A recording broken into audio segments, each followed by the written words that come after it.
Bonsoir à tous et à toutes, les élèves de tronc commun.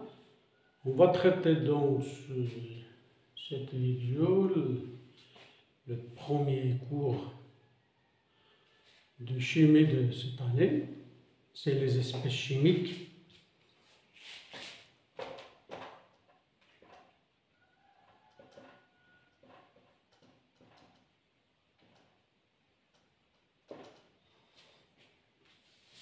Les espèces chimiques الأنواع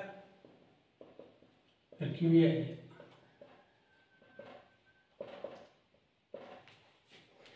Donc là, la notion d'espèce chimique, notion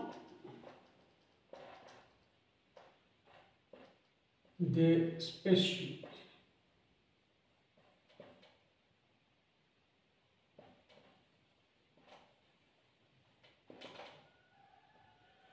Qu'est-ce qu'une espèce chimique? Donc l'espèce chimique, c'est un ensemble d'entités chimiques qui sont identiques.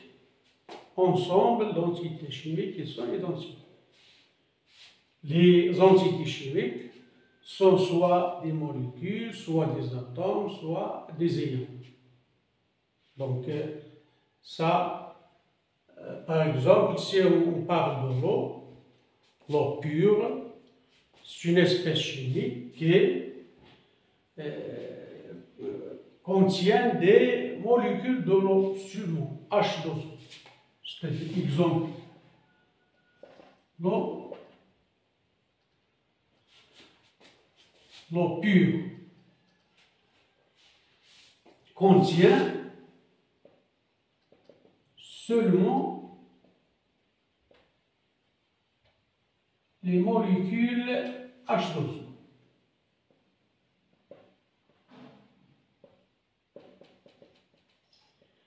Les entités ici qui sont identiques, ce sont les molécules H2O. Deuxième exemple, par exemple, si on parle de l'or pur, elle contient seulement les atomes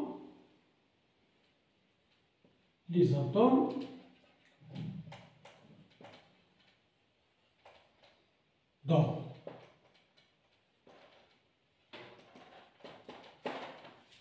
Donc ici, les particules identiques ou bien les entités chimiques identiques, ce sont les atomes d'or. Et le troisième exemple,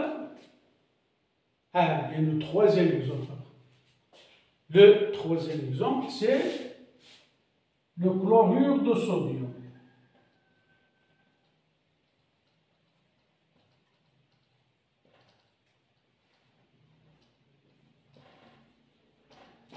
Le chlorure de sodium, NaCl, elle contient les ions de sodium et les ions de chlore, Na+, Cl-,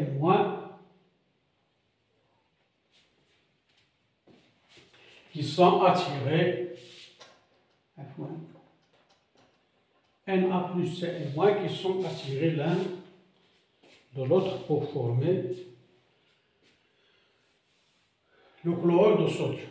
Donc les entités élémentaires ici sont les ions de sodium et du chlore. Donc voilà la définition d'une espèce chimique. Il ne faut pas confondre l'espèce chimique avec substance chimique. La substance chimique contient plusieurs espèces chimiques. المادة الكيميائية وماشي هي النوع الكيميائي. المادة الكيميائية كتوفر على مجموعة من الأنواع الكيميائية. النوع الكيميائي كيكون مكون من وحدات كيميائية متشابهة إيدونتيك. يعني قلنا على الماء يتكون من جزيئات ماء فقط. الحديد خالص يتكون من ذرات الحديد فقط. الملح الكلورور الصوديوم الخالص يتكون من إيونات الصوديوم وإيونات الكلور فقط. Donc comment révéler les espèces chimiques qui se trouvent dans un produit chimique ou d'une substance chimique? Notre organe de sens sont insuffisants pour détecter ou pour déterminer tous les constituants d'un produit chimique. On peut prendre une vision générale sur le produit, mais les constituants de ce produit, notre sens ne sont pas capables de détecter tous ces produits. Par exemple, si on prend comme exemple l'orange. L'orange, on peut connaître sa forme à partir de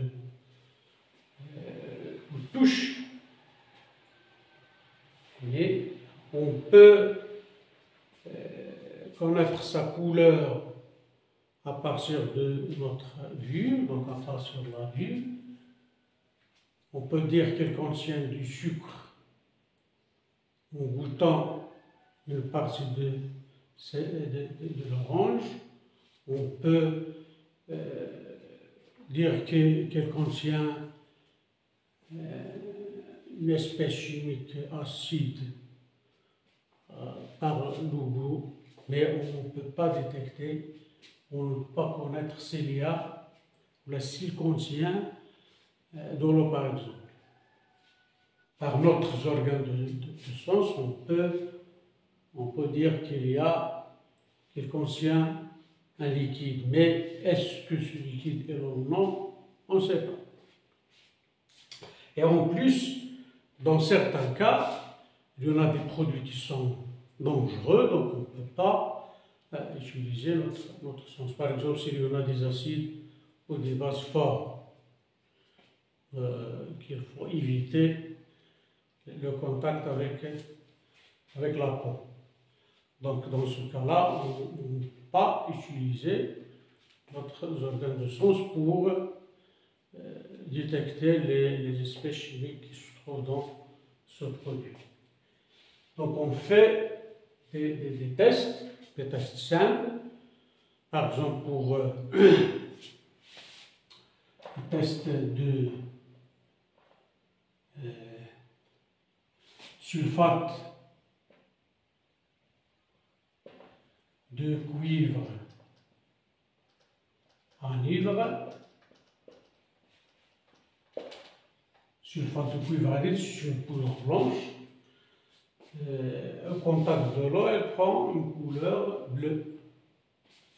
Donc, si on prend par exemple une partie de l'orange et on pose du sulfate de cuivre anhydre sur cette partie, sulfate de cuivre anhydre prend une couleur bleue. Ça veut dire que l'eau est parmi les constituants de l'orange. Un test de la liqueur de Firline.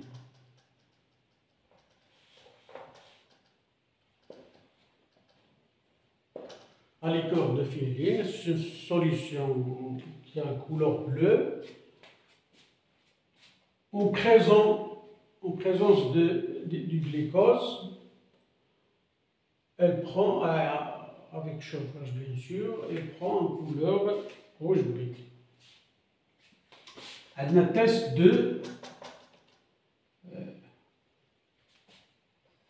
d'acidité du produit. Donc, le test qu'on fait avec le pH mètre, le pH du milieu, si elle est inférieure à 7, elle est acide. Si elle est égale à 7, elle est neutre. Si elle est supérieure à 7, le milieu est base. Donc, test de pH. On peut faire le test de CO2 en utilisant l'eau de chaux qui n'a pas de couleur, mais en présence de CO2, dioxyde de carbone, elle se trouve. Donc, c'est un test qu'on peut le faire, etc. Donc, avec ces tests, on peut détecter, on peut révéler les espèces chimiques qui se trouvent dans un produit chimique. La deuxième partie, on va parler de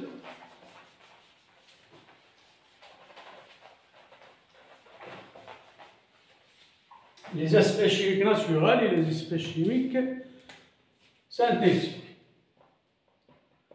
Les espèces chimiques naturelles et les espèces chimiques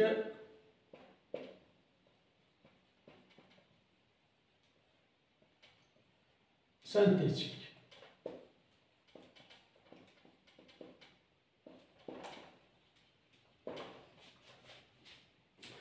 C'est-à-dire les espèces chimiques naturelles sont les espèces chimiques qui se trouvent dans la nature, dans les produits naturels. Et les espèces chimiques synthétiques, ce sont les espèces chimiques préparées par l'homme dans les laboratoires à partir des réactions chimiques. Par exemple, si on prend l'exemple de la vitamine C se trouve dans des produits naturels comme des fruits. Et on peut préparer cette vitamine au laboratoire à partir des autres espèces chimiques, c'est-à-dire les réactions chimiques. Et on peut préparer des espèces chimiques qui sont artificielles, qui ne se trouvent pas dans la nature, comme l'aspirine par exemple. Donc, les espèces chimiques synthétiques sont soit des espèces qui se trouvent déjà dans la nature et on les prépare dans les laboratoires, ou bien qui ne se trouvent pas dans la nature et on prépare dans les laboratoires. Ils s'appellent les espèces chimiques artificielles. Donc, c'est en résumé tout ce qu'on a dans ce cours dit l'espèce chimique. Mais bien sûr, il y en a on peut faire des expériences, on peut faire des tests, si on est en classe bien sûr, si on a les produits et les matériels, on peut les faire en classe, les petits tests qu'on a déjà parlé. Donc, في الفقرة الأخيرة هضرنا على الأنواع الكيميائية الطبيعية والأنواع الكيميائية المصنعة التي يصنعها الإنسان. الأنواع الطبيعية اللي كاينة في الطبيعة في المواد الطبيعية، والمواد اللي كيصنعها الإنسان تقدر تكون مواد ديجا كاينة في الطبيعة كيصنع النتيجة ديالها في اللابوراتوار، أو مواد ما كايناش كتسمى اصطناعية وكدار في اللابو انطلاقا من مواد كاينة في الطبيعة، يعني انطلاقا من تفاعلات كيميائية بين أنواع كيميائية أخرى كتعطينا واحد الأنواع اللي ما كايناش في الطبيعة. إذن هذا كل ما يخص هذا الدرس ديال الأنواع الكيميائية. إذن موعدنا في الدرس القادم اللي هو الفصل واستخراج والكشف عن بعض الأنواع الكيميائية. Extraction, séparation et identification des espèces chimiques. C'est ça le deuxième cours et la deuxième leçon de chimie dans cette année. إذا نكونوا في الموعد معنا مع هذا الدرس ديال الفيديو القادم اللي غادي يكون في أقرب فرصة.